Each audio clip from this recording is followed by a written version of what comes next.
जय हिंद प्यारे विद्यार्थियों, आप सब कैसे हैं? फिर आप सभी लोग अच्छे होंगे। आज एस क्लासेस में आपको तहे दिल से मैं स्वागत करता हूं। जी हां, आज की ये क्लास बहुत ही बेहतर होने वाली है प्यारे विद्यार्थियों। जी हां, बिल्कुल बेहतर होने वाली है। ये जो आपकी क्लास है ये सेकंड है, और हमारी जो फर्स्ट क्लास हुई थी वो कौन सी हुई थी? वो हुई थी इंग्लिश 10th ग्रामर के जो बोर्ड एग्जाम में टॉपिक्स आने वाले हैं उन पर बिल्कुल इंफॉर्मेशन यानी बिल्कुल बहुत अच्छे तरीके से जानकारी दिया था। कौन कौन से टॉपिक्स हैं और कौन कौन से टॉपिक्स पर बोर्ड एग्जाम क्वेश्चन बनाता है। जी हां, बोर्ड एग्जाम क्वेश्चन बनाता है, उन सभी को बताया था। लेकिन उसी में से एक टॉपिक्स है, पहला टॉपिक्स आर्टिकल। क्या है भैया? आर्टिकल है। आर्टिकल यानी आर्टिकल को हिंदी में क्या कहते हैं? लेख कहते हैं। जी हां प्यारे विद्यार्थियों, क्या कहते हैं? लेख कहते हैं, लेख। इसकी डेफिनेशन क्या होती है? आइए प्यारे विद्यार्थियों देखते हैं। यहां पे राइट है। डेफिनेशन को हिंदी में क्या कहते हैं? डेफिनेशन यानी परिभाषा।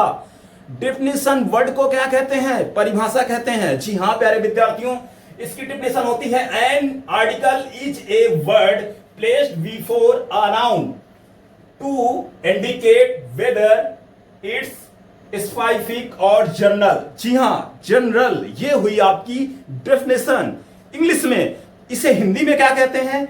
बिल्कुल देखते हैं प्यारे विद्यार्थियों। लेख वह शब्द है जो संज्ञा से पहले आता है और बताता है कि संज्ञा विशेष है या सामान्य है। जी हां, संज्ञा यानी संज्ञा विशेष है या सामान्य है। कौन सा नाउन वर्ड है? सामान्य है या विशेष है, उसी के अनुसार आर्टिकल वर्ड लगेंगे। कहां लगेगा एन, कहां लगेगा ए और कहां लगेगा द? आइए जानते हैं बिल्कुल विशिष्ट रूप से। अब देखते हैं बेटा, काइंड्स ऑफ आर्टिकल क्या है? Kinds of article. जी हां प्यारे विद्यार्थियों, काइंड्स ऑफ आर्टिकल यानी लेख के प्रकार। क्या भैया? लेख के प्रकार। लेख के प्रकार यानी पहला होता है आपका इंडेफिनिट आर्टिकल। क्या होता है? Indefinite article. और दूसरा होता है डेफिनिट आर्टिकल। जी हां, इंडेफिनिट आर्टिकल को हिंदी में क्या कहते हैं? अनिश्चित। अनिश्चित यानी सीधी सी बात, अनिश्चित लेखक। इंडेफिनिट की हिंदी तो आपको पता ही होगा, नहीं पता है तो मैं बता रहा हूं। सीधी सी बात, अनिश्चित, अनिश्चय यानी अनिश्चित लेखक, सीधी सी बात। दूसरा जो होता है यानी डेफिनिट आर्टिकल, इसको हिंदी में प्यारे विद्यार्थियों क्या कहते हैं? निश्चित लेखक यानी निश्चय लेखक, सीधी सी बात। समझ में आ रही है प्यारे विद्यार्थियों? जी बिल्कुल, आप सभी को भरपूर समझ में आ रही होगी। जी हाँ, आइए देखते हैं आगे। जो हमारा फर्स्ट है वो कौन सा है भैया? Indefinite article. Indefinite article. जी हाँ, इंडेफिनिट आर्टिकल। इंडेफिनिट आर्टिकल को कहते क्या है? देखते हैं इसकी डेफिनेशन इंग्लिश में क्या कह रही है। कह रही है कि used before a singular noun. जी हां, यानी used before a singular noun. जी हां प्यारे विद्यार्थियों, इस डिफिनेशन को इंग्लिश में बिल्कुल इजी कर दिया है, बिल्कुल आसान कर दिया है। जी हां, आपको पूरी तरीके से समझ में आ जाए। जी हां प्यारे विद्यार्थियों, देखते हैं इसको हिंदी में। किसी एक वचन सामान्य संज्ञा से पहले प्रयोग किया जाता है। यानी सीधी सी बात बेटा, जो इंडेफिनिट आर्टिकल होता है वो कहता है किसी एक वचन सामान्य संज्ञा से पहले प्रयोग किया जाता है। सामान्य संज्ञा, समझ रहे हैं ना? सामान्य संज्ञा, सीधी सी बात। आगे देखते हैं, यानी ए एन यानी इंडेफिनिट आर्टिकल में जो लेटर यानी उसी के अकॉर्डिंग तो वर्ड है। सीधी सी बात, ए हमारा क्या है? ए तो आर्टिकल है, लेकिन ए अगर देखा जाए तो लेटर भी तो है ना? तो सीधी सी बात, ए एन ये हमारे आर्टिकल है, लेकिन इनका यूज कहां पर होता है, कैसे होता है, किस तरीके से होता है, वो देखते हैं। सीधी सी बात, यानी ए क्या कहता है प्यारे विद्यार्थियों? यानी ए आर्टिकल का प्रयोग कहां होने वाला है? यानी सीधी सी बात कहता है बेटा, कॉन्सोनेंट साउंड वाले शब्द के पहले प्रयोग किया जाता है। कॉन्सोनेंट पता है ना आपको? कॉन्सोनेंट 21 है। कितने होते हैं?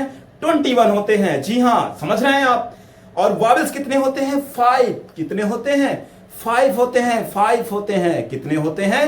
5 वर्ड होते हैं। सीधी सी बात, यहां पे कहता है ए कॉन्सोनेंट साउंड वाले शब्द के पहले प्रयोग किया जाता है। यानी यहां पर ए यानी जो ए आर्टिकल का प्रयोग होता है कॉन्सोनेंट साउंड वाले शब्द के पहले प्रयोग किया जाता है। जी हां प्यारे विद्यार्थियों, सेकंड कहता है एंड, यानी एंड कहां पर होने वाला है? सीधी सी बात बेटा, एन जो है वो कहता है वावेल, वावेल यानी वावेल साउंड वाले शब्द के पहले प्रयोग किया जाता है। दोनों में फर्क है, समझ रहे हैं आप। यानी ए का प्रयोग कॉन्सोनेंट वाले शब्द के पहले किया जाता है। कॉन्सोनेंट वाले जो 21 वर्ड लेटर होते हैं, ये आप समझ लीजिए, जो 21 लेटर होते हैं, समझ रहे हैं आप, उनके पहले कौन सा वर्ड आर्टिकल प्रयोग किया जाता है? कौन सा? ए का। कौन सा भैया? ए का प्रयोग किया जाता है। दूसरी बात, एन का प्रयोग कहां पर होता है? एन का प्रयोग कहता है वावेल साउंड वाले शब्द के पहले। जी हां, यानी ए, ई, आई, ओ, यू, इनके अकॉर्डिंग पे अगर कोई भी वर्ड आ जाए तो वहां पर उसके पहले क्या लगता है? क्या लगने वाला है? एन लगने वाला है। एन, समझ रहे हैं आप। अब देखते हैं एग्जाम्पल के तौर पर पहला है भैया ए। क्या है भैया? ए, यानी ए बॉय जैसे कह दिया जाए। क्या कह दिया जाए? ए बॉय यानी एक लड़का। समझ रहे हैं भैया? ए बॉय यानी एक लड़का। जी हां, यानी ए आपका क्या है? वावेल्स है भैया। क्या है? वावेल्स है। और बी क्या है? यानी स्टार्ट कहां से हुआ है? जो दूसरा वर्ड स्टार्ट हुआ है बॉय, वो कहां से हुआ है? सीधी सी बात, बी से हुआ है। बी लेटर से स्टार्ट हुआ है, यानी बी लेटर से वर्ड बना है बॉय। समझ रहे हैं आप? तो सीधी सी बात, उसके पहले ए का यूज हुआ है। किसका यूज हुआ है? ए का यूज हुआ है। लेकिन प्यारे विद्यार्थियों, यहां कुछ अजीब और गरीब वाला शब्द लिखा हुआ है। कौन सा लिखा है? ए यूनिवर्सिटी। कौन सा लिखा हुआ है? ए यूनिवर्सिटी, यानी सीधी सी बात, एक विश्वविद्यालय। समझ में आ रहा है?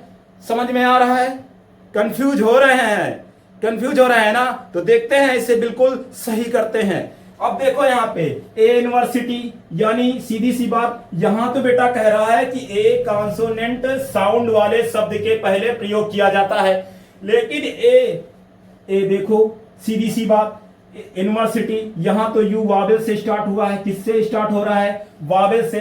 किससे स्टार्ट हो रहा है? वावेल से। लेकिन अगर इसे हिंदी में पढ़ोगे, अगर हिंदी में उच्चारण निकालोगे, तो बेटा क्या निकलने वाला है? सीधी सी बात, यूनिवर्सिटी, ये लिखा है हिंदी में, समझिए, यूनिवर्सिटी, यानी या, समझ रहे हैं ना? अब या की इंग्लिश क्या होती है? वाई। क्या होती है बेटा? वाई होती है। ये देखो, पहले ही लिखा है वाई। ठीक है, क्या लिखा है? वाई। कुछ वर्ड साइलेंट होते हैं, उन्हें समझ लेते हैं, दिल ही दिल में समझ लेते हैं। समझ रहे हैं ना आप? आगे देखते हैं, आगे लिखा हुआ है एन एप्पल। क्या लिखा है? एन एप्पल, यानी सीधी सी बात, यहां एन दूसरा मिल गया, यानी सीधी सी बात कह रहा है कि एन यानी वावेल साउंड वाले शब्द के पहले प्रयोग किया जाता है। यहां पर सीधी सी बात, वावेल्स को टच करेंगे। किसको टच करेंगे? वावेल्स को टच करेंगे, सीधी सी बात। अब देखते हैं, यहां पे लिखा है एन एप्पल, तो बेटा ए क्या है? वावेल्स। और दूसरा जो हमारा स्टार्ट हुआ है एप्पल, जो एप्पल वर्ड है, तो सीधी सी बात, वो भी वावेल से स्टार्ट हुआ है।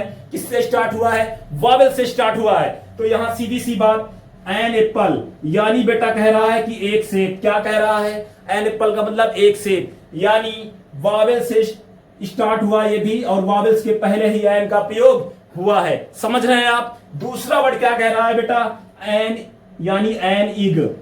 क्या कह रहा है बेटा? एन इग माने क्या होता है? मतलब जो यहां पे वर्ड लिखा है इग का मतलब क्या होता है? अंडा। क्या होता है? अंडा। बहुत सारे लोग खाते होंगे और इससे आती है एनर्जी। क्यों आती है ना? तो बिल्कुल आगे देखते हैं, सीधी सी बात, एन यानी सीधी सी बात, यहां पे जो लिखा हुआ है इग, ठीक है, तो यहां पे ई जो स्टार्ट हुआ है, ये वावेल से स्टार्ट हुआ है ना? किससे स्टार्ट हुआ है? वावेल से स्टार्ट हुआ है। और ई के पहले ही यहां भी ए देखो, सीधी सी बात, यहां पे कह रहा है ना भाई कि एन वावेल साउंड वाले शब्द के पहले, तो सीधी सी बात, यहां पे वावेल आया है, तो वावेल के पहले एन आर्टिकल का प्रयोग कर दिया गया है। क्यों? समझ में आ गया भैया? बिल्कुल समझ में आ गया होगा। जी हां, उसके बाद जो हमारा थर्ड वर्ड दिया गया है, थर्ड क्या है? An umbrella. सीधी सी बात बेटा, यहां यू देखो वावेल से स्टार्ट हुआ है, तो वावेल्स के पहले एन का प्रयोग किया गया है। किसका प्रयोग किया गया है? एन का प्रयोग किया गया है, एन का। समझ रहे हैं आप? बिल्कुल आपको समझ में आ रहा होगा। फिर उसके बाद बेटा दिया गया है हॉनेस्ट। अब यहां पे देखो हॉनेस्ट, तो हॉनेस्ट में क्या यूज होने वाला है? एन यूज होने वाला है या ए? अगर ए हॉनेस्ट शुरू होगा तो यहां पे एच साइलेंट होगा। क्या होगा? एच साइलेंट होगा। और जब साइलेंट होगा तो समझ जाएंगे कि बिल्कुल सीधी सी बात, हॉनेस्ट यानी ऑनेस्ट। यहां देखो हिंदी में ऑनेस्ट, तो सीधी सी बात हॉनेस्ट के पहले किसका प्रयोग होगा? ए का प्रयोग होगा। किसका प्रयोग होगा? ए का प्रयोग होगा। तो भैया यहां पे ए का प्रयोग होगा।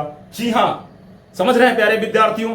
बिल्कुल सारी क्लासें हमारी धमाकेदार होने वाली है। आपको बिल्कुल डिफिनीशन, रूल, फार्मूला के अकॉर्डिंग, सेंटेंस के अकॉर्डिंग ही सारी क्लासेस आपको दी जाएंगी और बिल्कुल समझ में आएगा। जी हां, एक एक वर्ड, एक एक लेटर, एक एक डिफिनीशन, एक एक फार्मूले आप बिल्कुल नोट करते रहें, समझते रहें और बिल्कुल आपकी इंग्लिश बहुत ही बेहतर कंप्लीट होने वाली है। सारा कुछ लॉन्ग में ले जाएंगे, जल्दबाजी नहीं करना है। आप अगर एक बार क्लास अटेंड कर लिए तो आप समझ लीजिए कि आपकी इंग्लिश भरपूर तरीके से कंप्लीट होने वाली है। जी हां, इसी के अकॉर्डिंग जो हमारी अगली क्लास होने वाली है वो बिल्कुल सेंटेंस के अकॉर्डिंग होगी। सबसे पहले मैं इसके एग्जांपल बताऊंगा। किसके बेटा? ए और एन के, बिल्कुल विशिष्ट रूप से। जी हां, उसके बाद डेफिनेट आर्टिकल की क्लास होने वाली है। तो बिल्कुल आपको सही तरीके से सारी क्लासें अटेंड करना है। जी हां प्यारे विद्यार्थियों, समझ लीजिए बहुत ही अच्छे से पढ़ा रहे हैं और बिल्कुल आपको समझ में आने वाली क्लास है। जी हां, अगर आज की ये क्लास आपको अच्छी लगी हो तो बिल्कुल ज्यादा से ज्यादा आप सभी इस एस क्लास यूट्यूब प्लेटफॉर्म को ज्यादा से ज्यादा सपोर्ट करिए, सब्सक्राइब करिए और शेयर करिए। बिल्कुल, क्योंकि एक सपोर्ट बहुत आगे ले जाता है। जी हां, तो बिल्कुल अगर आप हमारे साथ साथ हैं, कहते नहीं हैं साथ साथ साथ निभाना साथिया, समझ रहे हैं ना आप? अगर आप मुझसे कुछ सीख रहे हैं तो बिल्कुल आपको साथ देना होगा। जी हां, थोड़ा सा प्रयास मेरा है और थोड़ा सा प्रयास आपका है। आप देखना कितना बेटर इंग्लिश कंप्लीट होने वाली है। बिल्कुल, जी हां, थैंक यू।